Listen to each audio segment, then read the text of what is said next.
আসসালামু আলাইকুম। Game day বলেন কিংবা ম্যাচ ডে বলেন বা বলতে পারেন যে বিশ্বকাপের ম্যাচ মেবি হ্যাঁ, এইরকম উত্তেজনা আমাদের বাংলাদেশি ফ্যান যারা তাদের মধ্যে বিরাজ করছে আজকে বাংলাদেশ এবং সিঙ্গাপুরের ম্যাচ নিয়ে। এশিয়ান বাছাই পর্বের এই ম্যাচটা বাংলাদেশের কাছে বিশ্বকাপ সমতুল্য। আমরা তৎকালীন সময় বাংলাদেশের ফুটবল নিয়ে যেরকম আলোচনা করি নাই, যেরকম কথাবার্তা হয় নাই, সেই আলোচনা এখন বাংলাদেশি ফ্যানরা নিয়ে এসেছে অনেকটা তুঙ্গে। আজ ব্রাজিল আর্জেন্টিনার ম্যাচ দেখলে ফ্যানরা যেমন উল্লাস করে, ফ্যানরা যেমন একদম বলা যায় যে মন থেকে সাপোর্ট করে একটা ব্রাজিলের জন্য, একটা আর্জেন্টিনা টিমের জন্য কীভাবে একজনের সাথে আরেকজন তর্কাতর্কি মারামারি কত ধরনের দ্বন্দ্বতে জড়িত হয়, ঠিক তেমনি আজ বাংলাদেশের ম্যাচ বলে বাংলাদেশি ফ্যানরা আজকে টোটালি নির্গুম বলা যায়। এবং দিন থেকে আজ অপেক্ষারত থাকবে সন্ধ্যা কখন 7টা বাজে সেই ব্রাজিলের, সেই বাংলাদেশ এবং সিঙ্গাপুরের ম্যাচ। এই ম্যাচের দিকে অবশ্যই অভিষেক হয়ে যেতে পারে সামিত সোমের, এবং সামিত সোম যদি একাদশে থাকেন তাহলে বুঝতে পারছেন আমরা কীভাবে ওয়ার্ল্ড ক্লাস ফুটবলে পরিণত হব, মিডফিল্ডে কতটা শক্তিশালী হব। আজ বাংলাদেশের ফুটবল দেখে আফসোস করছে ভারতীয়রা। আজ ভারতের অনেক content creator, sports content creator দেখলাম ভারতের ফুটবল নিয়ে কথা বলছে, এবং সেখানে তারা বারবার বাংলাদেশের ফুটবলটাকে সামনে এগিয়ে নিয়ে আসছে এবং বাংলাদেশের ফুটবলটাকে ফলো করে কিন্তু তারাও চাইতেছে যে তাদের ফুটবলের যে হাইপটা আছে সেই হাইপটা উপরে তুলতে। কিন্তু বাংলাদেশি ফ্যানরা সবসময় এগিয়ে থাকে সব জায়গায়, সেটা ক্রিকেটে হোক কিংবা ফুটবলে হোক।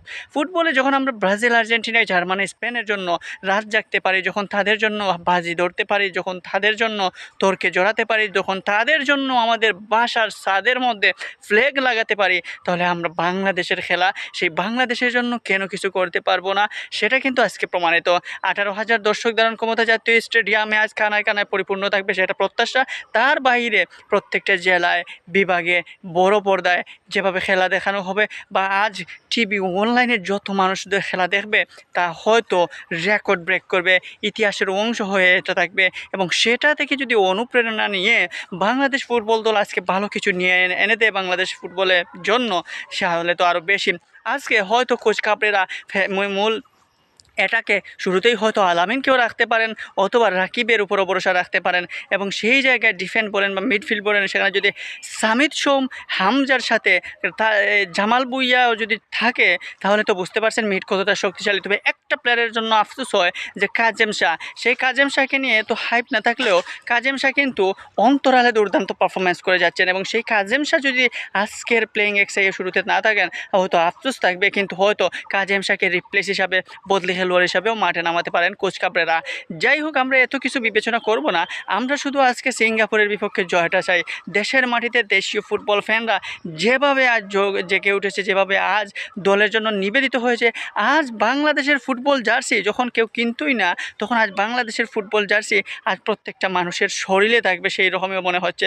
সো এই বাংলাদেশকে যদি আজকে হামজা সামিতরা যদি জয় না এনে দেন, তাহলে আসলেই কষ্ট হবে। যাই হোক, আমরা এত কিছু চাই না, এত কিছু ভাবছিও না, আমরা ম্যাচটাকে নিয়ে ভাবছি এবং সেই ম্যাচে জয়ই প্রত্যাশা করছি। এবং সেখানে যদি বাংলাদেশ তাদের ফুল যতটুকু দেওয়ার সবটুকু যদি ঢেলে দেয়, তাহলে আশা করব সিঙ্গাপুর কিন্তু কাপড়ে যাবে। সিঙ্গাপুর হয়তো তাদের স্ট্রাইকার প্রান্ত ইহসান কান্দি, যিনি দুর্দান্ত ফর্মে রয়েছেন, রিসেন্টলি মালদ্বীপকেও তারা হারিয়ে এসেছে 3-0 গোলে, 3-1 গোলে। সো তারা হয়তো তাদের দাপে থাকবে। কিন্তু যাই হোক না কেন, মালদ্বীপের ফুটবল অবস্থান আগের মতো না, আর আমরা বাংলাদেশ, আমরা মালদ্বীপ না। সো এই ম্যাচটাই ইম্পর্টেন্ট বাংলাদেশি ফুটবল ফ্যান, বাংলাদেশের ফুটবলের জন্য, বাংলাদেশের ফুটবল ভবিষ্যতের জন্য। আমরা আশা করব বাংলাদেশ ফুটবল আজকে এখান থেকে দুর্দান্তভাবে জয় নিয়ে বিশ্বকে জানিয়ে দেবে বাংলাদেশের ফুটবল জোয়ার নতুন করে শুরু হয়েছে। আমরা ব্রাজিল আর্জেন্টিনার সাথে জন্য যেমন বাজি ধরতে পারি, বাংলাদেশের জন্যও পারি।